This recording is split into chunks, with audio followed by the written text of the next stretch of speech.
kay Alan Gato. Sandali lamang mga kapuso. Sumeradyo DZWB Flash Report!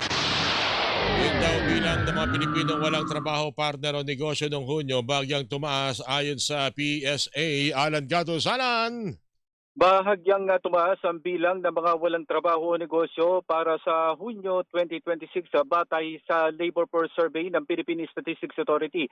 Ayon kay Undersecretary Dennis Mapa, ang Philippine National Statistician at Civil Registrar General ng PSA, naitala sa 4.9% ang unemployment rate noong June 2026 o katumbas ito ng 2.59 million na mga walang trabaho o negosyo noong Hunyo 2026.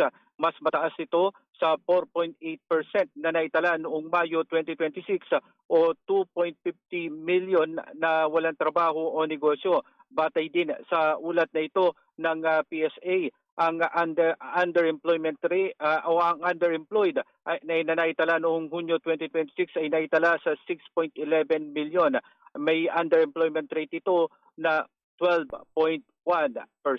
Ako sa Alan Gatos ng GMA sa Radyo DCWB, Balitang Totoo. Sumeradyo